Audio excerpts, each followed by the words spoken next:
के बारे में। इसमें वो कहते हैं कि प्रभावात अद्भुतत भूमे सलिलस्य च तेजसा परिग्रहण मुनिनांश तीर्थनाम पुण्यतम श्रितः, कि हमारे पास 3 शरीर है। एक स्थूल शरीर है, पंचभूत से बना है, भूमि रापो नलो वायु। और एक शरीर है जो सूक्ष्म शरीर है, मन बुद्धि और अहंकार से बना है। और एक तीसरा शरीर है। अभी कई बार मैं जब प्रवचन करता हूँ तो ये जो चीज़ जब मैं बोलता हूँ तो सवाल करता हूँ, लेकिन अभी समय के अभाव में मैं करूँगा नहीं, मैं खुद ही बोलते जाऊँगा। तो तीसरा शरीर है आत्मा का शरीर है, जिसका स्वरूप है सच्चित आनंद। तो ये जो 3 शरीर है, व्यासदेव जी कहते हैं कि इसका 3 जरूरत है। ये जो शरीर है स्थूल शरीर, उसको एक चीज चाहिए, इसकी एक जरूरत है। आप लोग को मालूम है लेकिन फिर भी मैं बोलता हूँ, उसको बोलते हैं सुख।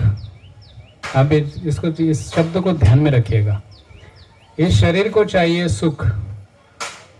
दूसरा है मन, मतलब जो सूक्ष्म शरीर है उनमें मन उसका मास्टर है, तो उसकी एक आवश्यकता है। तो क्या है उसकी आवश्यकता? शांति। वो वाली शांति नहीं। और एक तीसरा शरीर है आत्मा का शरीर, और उस आत्मा की एक जरूरत है। क्या जरूरत है उसकी? उसको चाहिए आनंद। मतलब 3 चीजें, सुख, शांति, आनंद। किसको नहीं चाहिए हाथ ऊपर उठाइए। सबको चाहिए, ठीक है। तो बोलते हैं कैसे मिलते हैं, तो ये श्लोक में व्यासदेव जी ने बताया कि सबसे पहले कहते हैं प्रभावात अद्भुतत भूमे, कि हमें संसार में रहते हुए क्या करना चाहिए। हमारे शरीर को पहले ऐसे कोई धाम या तीर्थ क्षेत्र में लाना जरूरी है। जब अपने शरीर को आप इस तीर्थ क्षेत्र में लेकर आएंगे तो ऑटोमेटिकली, जैसे ये पंढरपुर जो धाम है ये पंचक्रोश कोस है, पंचक्रोशी बोलते हैं इसको। और ब्रज वृंदावन जो 84 कोस है। वैसे हर धाम का एक अपना अपना क्षेत्र रहता है। तो इस क्षेत्र के अंदर में जब आप अपने शरीर को लेके आते हैं तो यहाँ पैर रखने के तुरंत जैसे आप पैर रखते हैं इस धरती पर, तो इसका जो वाइब्रेशन है, जो आध्यात्मिक जो तरंगे है, वो आपके वातावरण के थ्रू, और आप जो पैर रख रहे हैं वो भूमि, इसलिए बोलते हैं प्रभावात अद्भुतत भूमि। भूमि इसका प्रभाव से वो जो तरंगे हैं वो आपके आध्यात्मिक तरंगे आपके शरीर में प्रविष्ट होती है। एक तो बाहर से वातावरण से और नीचे से। और जब इसके लिए सबसे जरूरी है आप इसको शरीर को लाना है यहाँ पर धाम में। तो जो मैंने सुबह बता रहा था, तुकाराम महाराज जी कहते हैं कि आपको सुख चाहिए तो आप तीर्थ क्षेत्र में जाइए। तो यही है वो कि यहाँ अपने शरीर को लेके आना। कई बार यहाँ हम अपने शरीर को लाते हैं लेकिन हमारा मन को नहीं लाते। देखो इधर आने के बाद भी हम सोचते रहते, बार बार फोन करते हैं। अगर पत्नी साथ में नहीं आई है तो एक तो पत्नी फोन करती है बार बार, कैसे है, किधर है, कहा है कि नहीं, कुछ सो रहे हैं ना ठीक से। ये इधर से बार बार फोन करता है, कैसी हो, ठीक हो, मैं आ रहा हूँ, मैं अभी हो गया है कार्यक्रम सारा। तो मतलब कि ऐसे चलता है। तो प्रभाव अद्भुत भूमि, भूमि का बहुत प्रभाव है, आध्यात्मिक प्रभाव है। इसलिए यहाँ लाने के बाद हमारे शरीर को वो लाभ मिलता है, उसको सुख मिलता है। प्रभावात अद्भुत भूमि, वो शरीर के ऊपर भी उसका प्रभाव पड़ता है। और दूसरा है जो सूक्ष्म शरीर में मन जो है उसका मास्टर है, जो मन बुद्धि और अहंकार उसमें। तो कहते हैं कि मन को शांति जो है कैसे मिलता है। इस मन को शांति मिलता है जो तीर्थ क्षेत्र में बहने वाला जो नदी है। एक है प्रभावात अद्भुत भूमि, दूसरा है सलिलस्य जो तेजसा। ये जो चंद्रभागा गंगा जैसे पवित्र नदियां हैं जो तीर्थ में बहती है, उस जल में जाकर स्नान करना। जैसे पंढरपुर में चंद्रभागा नदी है तो उसमें जाके स्नान करना, क्योंकि वो जो जल है सलिलस्य तेजसा, वो साधारण जल नहीं है, वो तेजस्वी जल है। कैसा है? बहुत तेजस्वी है। आप भौतिक दृष्टिकोण से भी कौन से भी देखेंगे ना, तो नदियों में अक्सर क्या होता है, उसके किनारे जितने सारे पेड़ पौधे रहते हैं जो बहुत वनस्पति रहते हैं आयुर्वेदिक, तो दवाइयाँ बहती है उसमें, है ना। इसलिए नदियों का जल जल्दी खराब नहीं होता। गंगा का तो बिल्कुल नहीं होता, कितने ही साल रखो आप उसको, है कि नहीं। तो ये भी है, ये भौतिक दृष्टिकोण।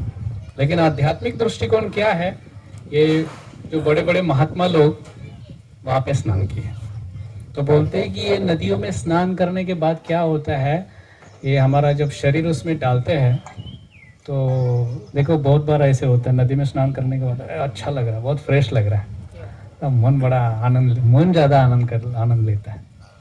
कितने लोगों ने स्नान किया चंद्रभागा में? बहुत अधिकतर लोग किए हैं, बहुत लोग नहीं किए हैं। तो थोड़ा साफ कीजिए खुद को जिन्होंने नहीं किया है, क्योंकि ये धाम और वो नदी बहुत जरूरी है।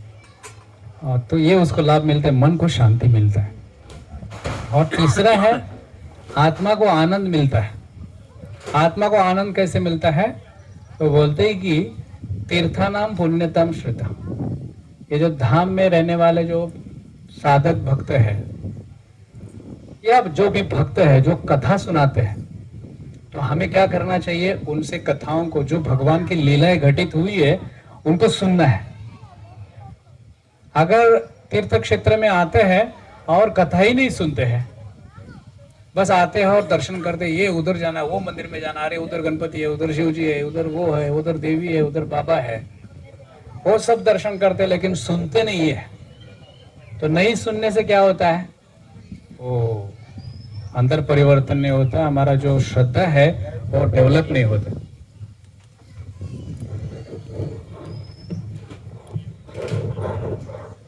हरे कृष्णा कृष्णा कृष्णा हरे हरे, हरे राम राम राम हरे हरे। तो जो प्रेम है वो सुनने से बढ़ता है, जो विश्वास है वो सुनने से बढ़ता है, तत्वों को सुनने से बढ़ता है। बार बार यदि सुनेंगे, और स्पेशली धाम में कहा जाता है कि दो चीज़ को कभी नहीं छोड़ना, हमेशा धाम में आने के बाद दो चीज़ों को अवश्य करना। क्या करना है धाम में आने के बाद? प्रभु जी बोल रहे स्नान और कथा। एक महात्मा बोलते हैं कि धाम में आने के बाद में पेट भर के प्रसाद खाना और गेस्ट हाउस में बिस्तर भर के सो जाना।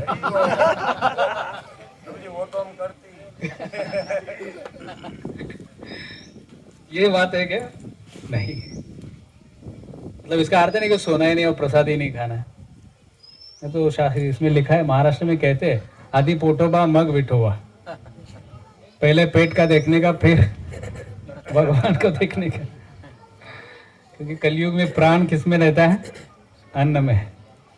खाएंगे नहीं तो निर्जला एकादशी आ जाता है तो 2 दिन पहले ही तैयारी करते हैं वो द्वादशी का। तो वो कहते हैं कि क्या करना चाहिए धाम में आने के बाद? पेट भरकर प्रसाद खाना एक बात है। प्रभुपाद जी ने कहा जो नए नए लोग रहते हैं उनको प्रसाद बहुत खाना चाहिए, उनको ज़्यादा तपस्या नहीं करना। और जो भक्त लोग हैं उनको बोलना भी नहीं, अरे तुम कम खाओ, धाम में आया हो, भजन ज़्यादा करो, नहीं बोलने का, उनको खाने के लिए बोलने का ज़्यादा। कई बार प्रभुपाद जी बोलते कि कहाँ तक खाना है, तो बोलते गले तक, अगर ज़रूरत पड़े तो यहाँ नाक से बाहर आ जाए, लेकिन प्रसाद बहुत खाना है। एक बात है, लेकिन जब भक्त साधन करके भजन करके जब प्रकट हो जाता है तो उसको क्या करना चाहिए? तो बोलते हैं उसको मुख भरकर, एक हो गया प्रसाद मुख भरकर, लेकिन यहाँ पे कहना है कि मुख भरकर उसको क्या करना चाहिए? भगवान का नाम लेना चाहिए। हरे कृष्णा कृष्णा कृष्णा हरे हरे, हरे राम राम राम हरे हरे। उसको छुट्टी नहीं देने का। प्रसाद के लिए छुट्टी दे दो चलेगा, लेकिन हरि नाम को छुट्टी। कितने लोग माला जप करते हैं?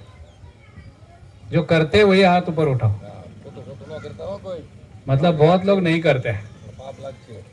तो आपसे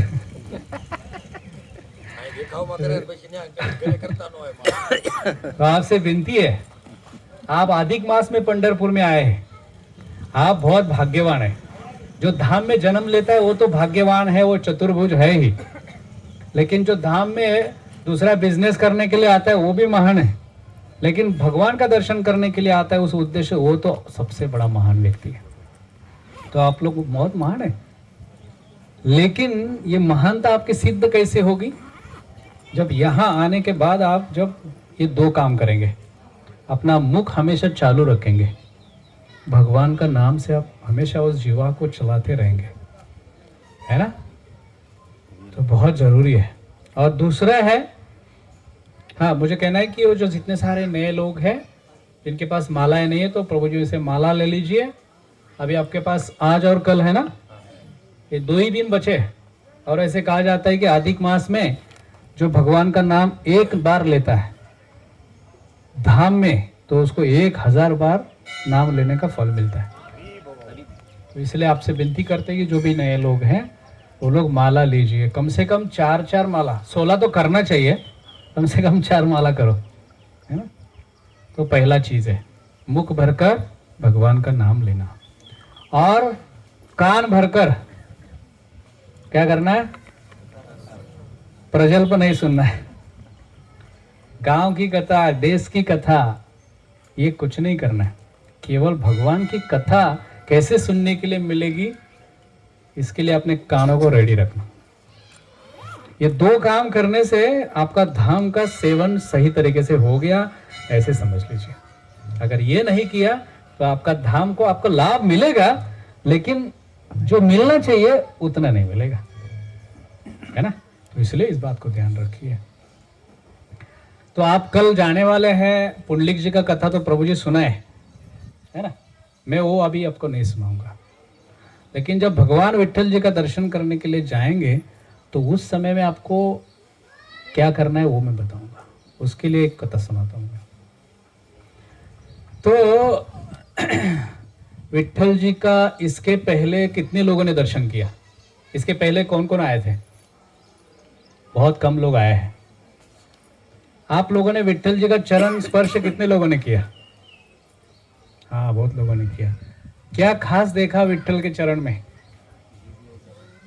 प्रभु जी बोल रहे घिस गए। और पीछे माता है, क्या खास बात है चरण में? हाँ, एक ईंट पे खड़ा है, दूसरा विट्ठल रुक्मिणी के पास है।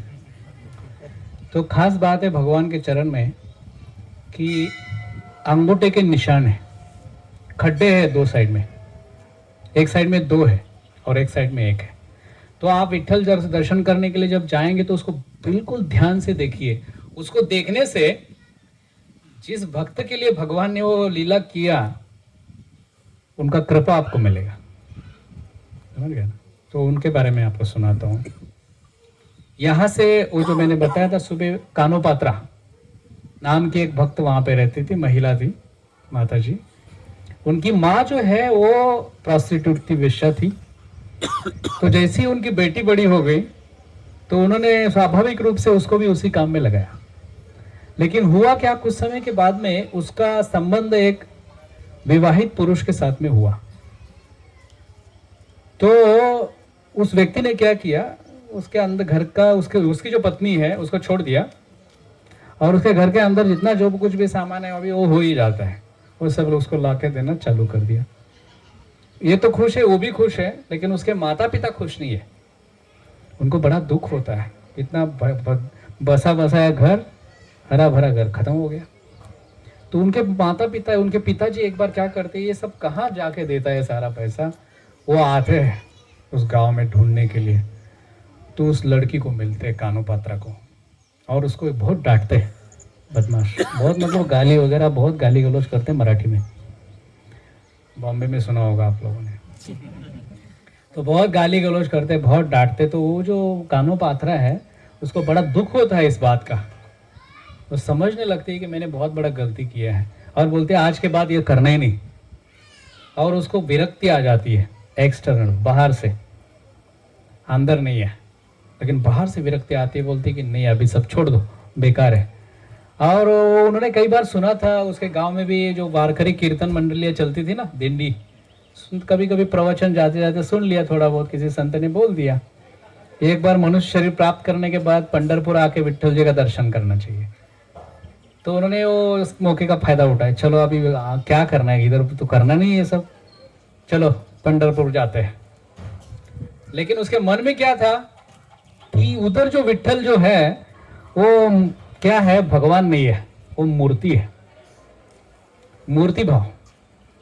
बहुत भक्तों के बाद अंदर भी बहुत बार ऐसे रहता है। तो उन्होंने ऐसे सोचा कि चलो जाके देखते हैं, इतने सारे लाखों लोग जब आषाढ़ी वारी वगैरह रहता है तो पैदल चलते 500,000 किलोमीटर से, और उधर आने के बाद दर्शन कितना समय के लिए मिलता है, 1 सेकंड धक्का मारते हैं, और उसके पहले कितना समय खड़े रहते हैं।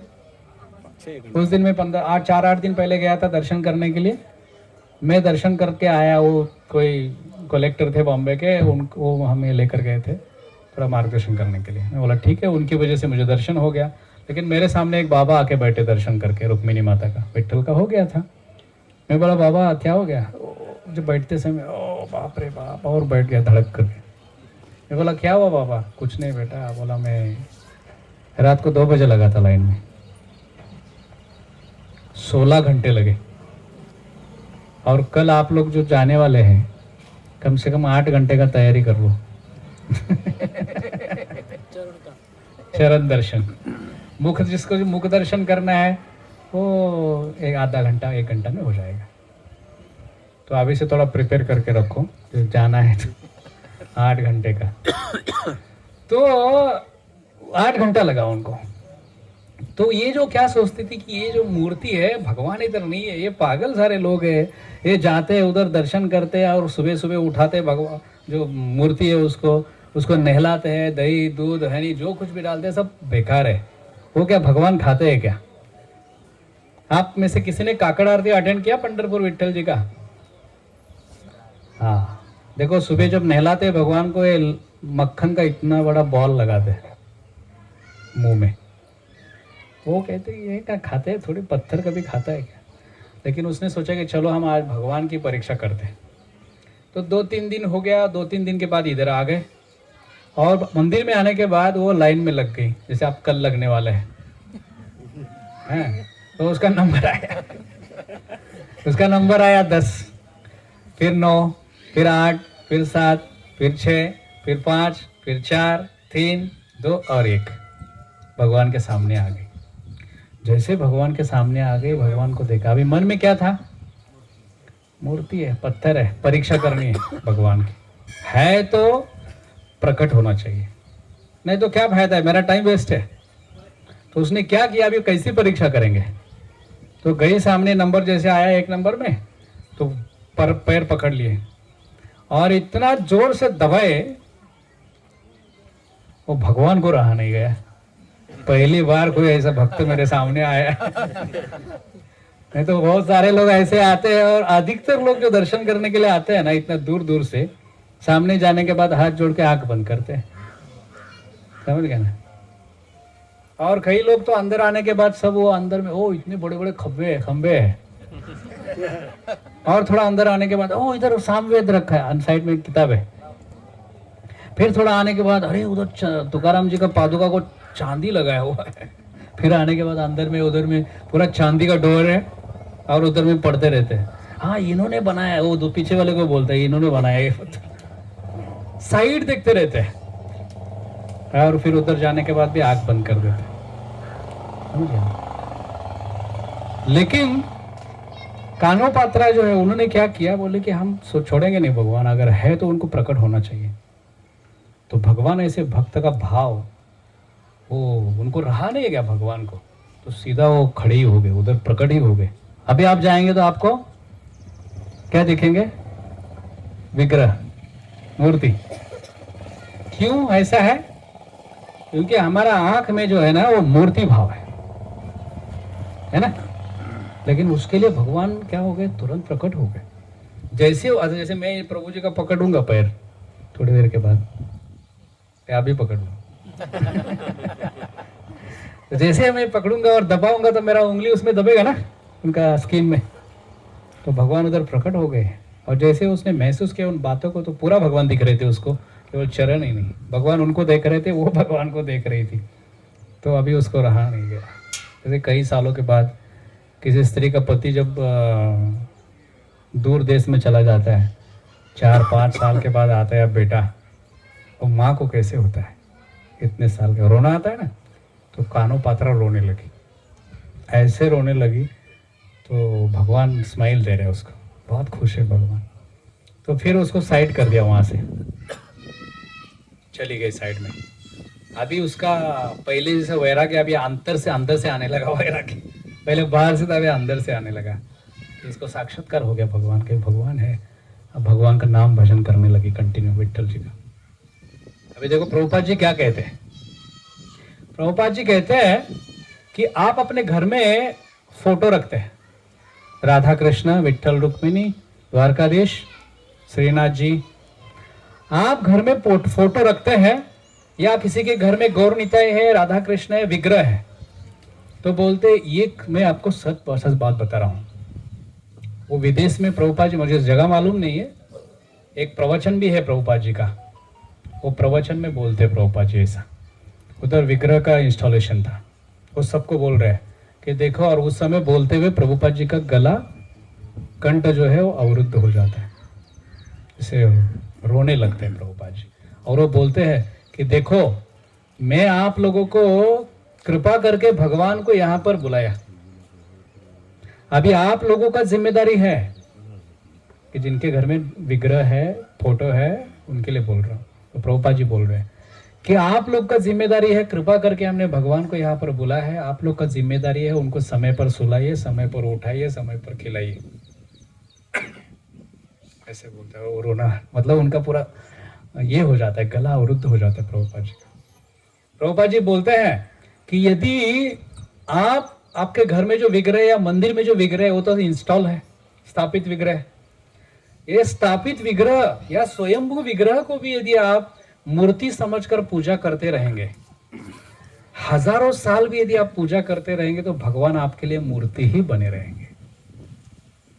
लेकिन आप यदि ऐसा भाव रखते हैं कि ये पंडरीनाथ है, ये राधा गिरधारी है, ये मेरे राधा कृष्ण है, ऐसा भाव रखकर आप उनकी सेवा करते हैं, और मान लो कभी आप भोग लगाने के लिए जाएंगे और घंटी बजाएंगे, है ना, मंत्र पढ़ना चालू करेंगे, मान लो आपने प्रणाम कर दिया, भोग सामने रखा है, अगर ये आपके अंदर भाव है कि ये साक्षात भगवान है, तो क्या करेंगे भगवान, धीरे से आपके पीठ पर हाथ रखेंगे और क्या बोलेंगे, अरे थोड़ा बीवी को थोड़ा बोलो यार, उसमें नमक नहीं है, थोड़ा मिर्ची लगाने के लिए बोलो साइड में, नींबू थोड़ा रख दो, बोलेंगे कि नहीं, क्योंकि आपका भाव क्या है। तो कानों पत्रा के लिए भगवान ऐसे प्रकट हो गए। फिर हुआ क्या, कानों पत्रा भजन कर रही है, लेकिन 2-4-8 दिन के बाद उनकी माता को उधर टेंशन चालू हो गया, क्योंकि उनका खाना पीना बंद हो गया। तो उसने क्या किया, उसको पता चला कि ये पंढरपुर में जाकर भक्त बन गई है, उसको वापस लाना पड़ेगा। तो विजापुर के जो बादशाह नवाब जो थे, उन्होंने जाकर मिला, वो जाकर मिली और उनको ऐसे उनको बताया, कंप्लेंट किया कि मेरा बेटी बहुत सुंदर गाती है, वो गाती बहुत अच्छी थी, डांस भी बहुत अच्छी करती थी। तो उन्होंने बताया कि आप उसको लेकर आइए, आपके महल में इधर में रखिए दरबार में, और मुझे कुछ पैसा दीजिए। तो फिर वो राजा ने 4-5 सोल्जर को भेजा, वो यहाँ पर आए। इधर आने के बाद वो मंदिर में जाके उसको मिले, बोला आपको आना है, बीजापुर जाना है। तो डर गई बहुत, तो उन्होंने कहा कि नहीं नहीं मैं नहीं आने वाली। कौन है आप, पहचानते नहीं? नहीं बोले, वो आपको 3 दिन देते, ये 3 दिन में आप डिसाइड करो आपको आना है कि नहीं है, अगर नहीं आएंगे तो जबरदस्ती आपको उठा के ले जाएंगे। तो अभी उसका कंटिन्यू भजन चालू हो गया।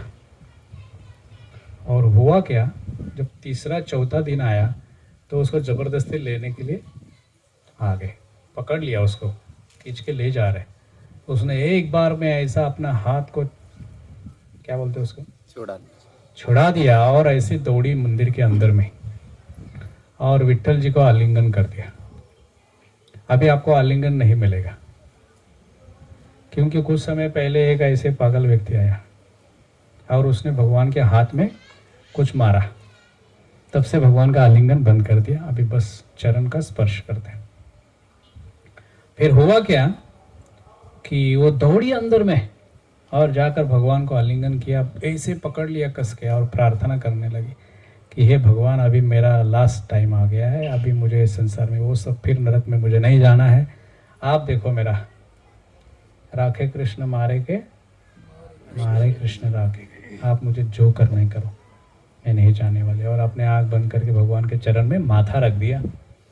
तो भगवान ने उनकी बात सुन ली और उधर ही उनके प्राणों को भगवान ने अपने पास ले लिया, उनको ले लिया अपने पास, मतलब उन्होंने प्राण छोड़े उनके चरण में भगवान के। देखो आप पूरा इतिहास देखो, हिस्ट्री, कहीं भी ऐसा उदाहरण मिलेगा नहीं किसी ने भगवान के चरण में। अभी मैं एक महात्मा का ये देख रहा था फोटो, वो ऐसे किताब रामायण खोल के रखे है और उसमें पूरा बहुत एज हो गया 79 का ऊपर, और ऐसे सर रख के प्राण छोड़ दी। पंढरपुर का भी एक घटना है, एक महाराज कथा कर रहे थे पंढरपुर में एक मठ में, कथा करते करते ऐसे बैठे और ऐसे आँख खुली है और ऐसे ही शरीर छोड़ दी। इतने बड़े महात्मा।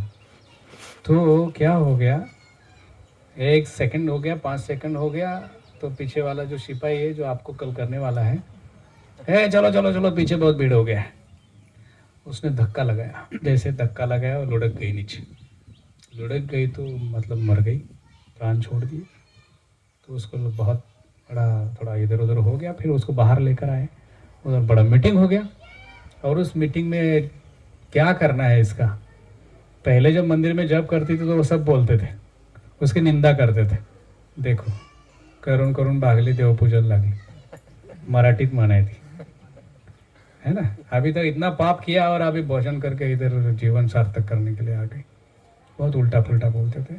फिर अभी सब शांत हो गए, समझ गए भगवान के चरण में प्राण छोड़ा है, मतलब ये बहुत बड़ी भक्त है।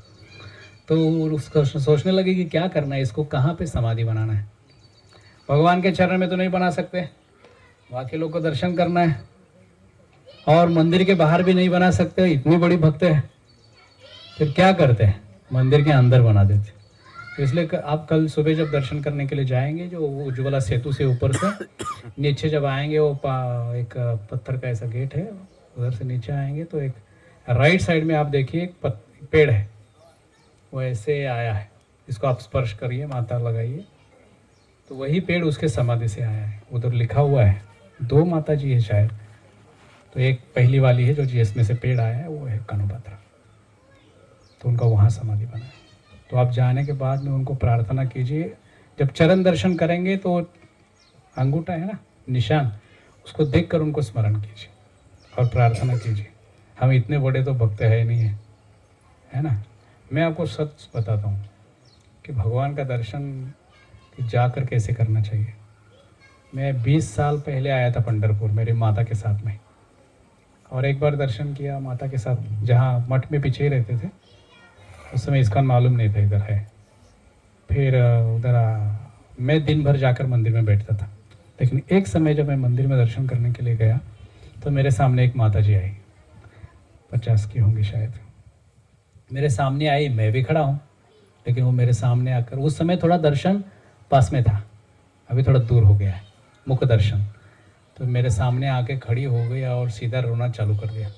मैं बोला क्या हो गया इसको, ऐसे रोना चालू करा और बोलना चालू किया। वो कहने लगी कि हे भगवान, आपने ऐसे क्या कृपा कर दिया कि मुझे आपने बुलाया आपके दर्शन करने के लिए, मेरा कोई योग्यता नहीं है, पता नहीं मेरे को आगे दर्शन होगा कि नहीं। ऐसे बोलने लगी और रोने लगी। मुझे आश्चर्य लगा। अभी देखो कई बार हम लोग दर्शन, मैं अपनी बात बता रहा हूँ, आप लोग में से बहुत सारे लोग ऐसे होंगे जो कल जाएंगे दर्शन करने के लिए, और शायद किसी के कोई ऐसा भक्त माता जी होगा, प्रभु जी होगा, जैसे ध्रुव महाराज के सर में शंख लगाया तो मालूम है ना, वैसे आप में से किसी को लगा सकते, क्योंकि यहाँ भगवान ने 2 ही चीज़ अपने हाथ में रखा है। क्या क्या है पता है, क्या क्या रखते हैं भगवान, शंख चक्र गदा पद्म। यहाँ पे क्या है किसी को मालूम है, शंख और नहीं है, फूल है, कमल है, दो ही चीज़ रखा है। क्यों पता है? क्योंकि भगवान जानते हैं, एक एक कमल फूल और दूसरा है शंख। शंख इसलिए रखा है कि वो ध्रुव महाराज की बात आप याद रखिए। कोई आएगा ऐसा दर्शन करने के लिए और बोलना चाहेगा, है ना, तो माता जी की तरह, तो उसको शंख स्पर्श कराएंगे। तो हो सकता है आप में से किसी के साथ हो सकता है, संभाल के रहिएगा।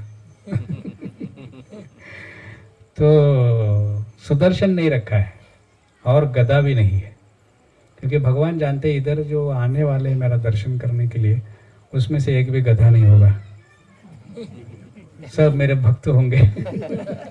तो इधर गदा की क्या जरूरत है, इसलिए गदा नहीं रखा है। और चक्र क्यों नहीं रखा है? कोई भी चक्रम इधर आने वाला नहीं।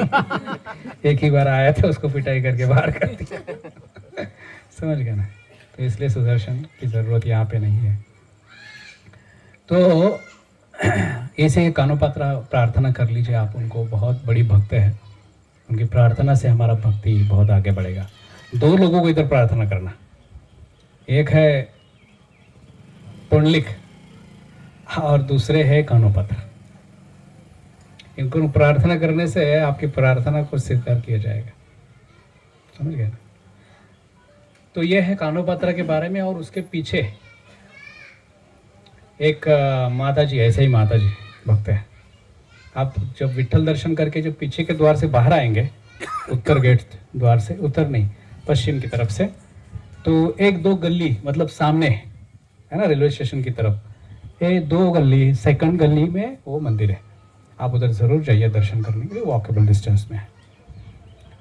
तो वो वहाँ एक माता जी रहती थी जिनका नाम था रमाबाई बड़वे, रमाबाई महाजन कुछ ऐसा था। तो वो माता जी वहाँ पर रहती थी और वो भगवान का एक ही सेवा था उनका, रोज़ विठल मंदिर के अंदर में आना और भगवान के लिए भोग लगाना। कभी उसमें को मिस नहीं करती थी। और वो क्या भोग लगाती थी? ताक, छाछ और आटा, ज्वारी या जो भी है, उसको मिक्स करना और उसको भगवान को नमक डाल के देना। ऐसे करते करते कई साल उन्होंने किया सेवा, लेकिन थोड़ा बूढ़ी हो गई वो, 60-70 साल की। एक दिन जा नहीं पाई, इतनी मतलब उनको फीवर हो गया शरीर में, उठ नहीं पा रहे थे अपने बिस्तर से। तो पहले दिन वो नहीं दे पाई भगवान को भोग, तो भगवान ज़्यादा सोचे नहीं विठल जी। तो दूसरा दिन आया, अरे वो सारा चीज़ उनको भोग लग रहा है, लेकिन वो एक पर्टिकुलर चीज़ नहीं आ रही है। तो सोच में पड़ गए, क्या हो गया, मेरे भक्त कहाँ है, रमा कुठे गेली। तीसरा दिन, चौथा दिन हो गया, तो भगवान को रहा नहीं गया, क्योंकि उठ नहीं पाते थे, फीवर बहुत था बॉडी में।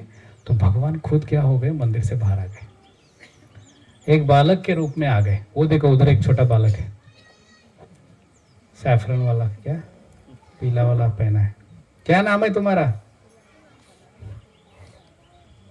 सेम वैसा बालक के रूप में भगवान आए और रोते हुए आए, मंदिर से रोते हुए आए।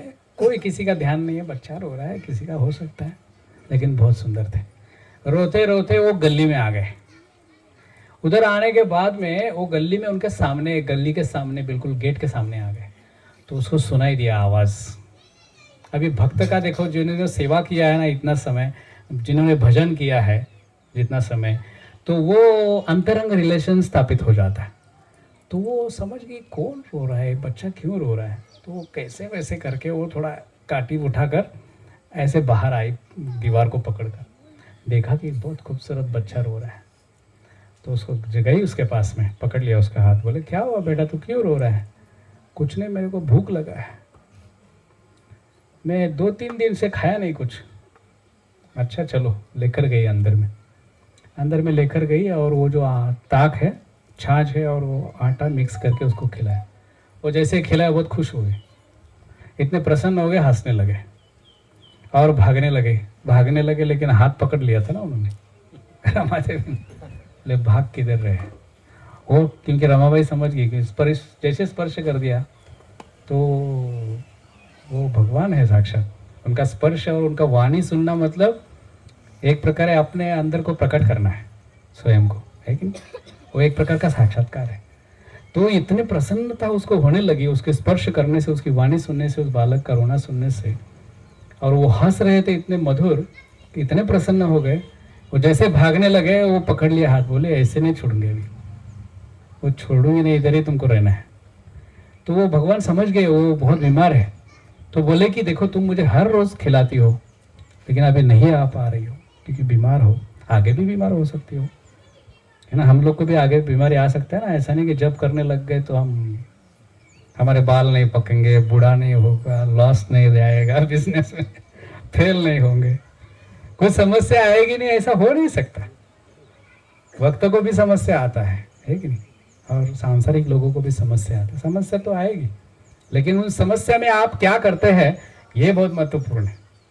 आप भगवान के विरोध में जाते हैं या उस चीज को सकारात्मक लेते हैं और सोचते हैं कि नहीं ये भगवान की कृपा है, मेरे को ज्यादा मिलने वाला था, है ना। जैसे कल हमारे एक ग्रुप आया था अकलूज नाम के गांव से, 50-60 लोग थे, और वो स्नान करने के लिए गई एक माता जी 50 साल की थी, उनको गिर गई, पूरा हड्डी साइड में हो गया। उधर एक डॉक्टर थे, अच्छा हो गया कि उन्होंने उस हड्डी को बिठाया, मंदिर में पीछे डॉक्टर है, हड्डी को बिठाया, मतलब फ्रैक्चर नहीं हुआ। तो सामने उस रात को गया ऐसे उनको मिलने के लिए, सुबह देखने के लिए। तो समस्या कभी भी आ सकती है, ऐसा नहीं कि हम भजन करेंगे तो समस्या नहीं आएगी, लेकिन उस समस्या में उनको बोला मैंने कि देखो माता जी आप ऐसे सोचिए कि भगवान की कृपा है, आज पैर में आपको जो एक्सीडेंट हो जाता तो पैर साइड करना पड़ता था, लेकिन भगवान ने फिटिंग कर दी, थोड़ा दवाई लगा के हो गया। लेकिन ऐसे लेना चाहिए। इतने सारे बड़े बड़े साधु संत थे ना, ऐसे ही लेते थे, हर चीज़ को सकारात्मक दृष्टिकोण से देखने का प्रयास करना चाहिए, तब हम प्रसन्न रह सकते हैं, अन्यथा दुख ही दुख मिलेगा। तो ये कानोपात्रा जो, सॉरी किसके बारे में बोल रहा था, रमाबाई के बारे में। तो भगवान बोले आप अभी देखो मंदिर में मत आओ, आपका उम्र बहुत हो गया है, मैं ऐसे करता हूँ, मैं आपके लिए यहीं पर बैठ जाता हूँ, खड़ा रहता हूँ। तो आप उस मंदिर में जाएंगे, वहाँ जो विग्रह है वो सेम विग्रह, सेम विट्ठल जी, उधर भी सेम विट्ठल जी। वहाँ भगवान विग्रह के रूप में उनके सामने, जैसे पुंडलिक के लिए विग्रह के रूप में प्रकट हो गए। मतलब तुकाराम महाराज जी कहते कि जो पंडरीनाथ जो है, विट्ठल जी है, मूर्ति नहीं किसी ने बनाया हुआ नहीं है। कोई कहेगा कि ये मूर्ति बनाया है, उसका मुंह में कीड़ा होना चाहिए, ऐसे तुकाराम महाराज जी बोलते हैं। ये बनाए नहीं, डायरेक्ट भगवान जस्ट खड़े हो गए, मूर्ति बन गए विग्रह। तो वहां पर वो रमाबाई के लिए भी भगवान डायरेक्ट उधर मूर्ति हो गए। बोले आज से तो मुझे यही भोग लगाना, उधर आने की जरूरत नहीं। इसीलिए देखिए जब भी आषाढ़ी होता है, कार्तिक वारी होता है, लाखों लोग आते हैं। और कई लोग ऐसे हैं कि जो वो विट्ठल जी का दर्शन नहीं कर पाते हैं, क्योंकि 10 अभी तो 10 घंटा है, आपको लगने वाला है 2 घंटा बढ़ गया है। 8 से 10 हो गया। कल आपके 6 घंटा बोल रहे थे, आज 8 से 10 पहुंच गए। तो क्या बोल रहा था, मैं भूल गया। वही मतलब आषाढ़ी एकादशी में 10-10 घंटा, अभी तो 10 घंटा है, लेकिन आषाढ़ी में 4-4 दिन 8-8 दिन लाइन में खड़े रहते। कितना घंटा सोच, 8-8 दिन लाइन में खड़ा रहते, खाना पीना उधर में ही।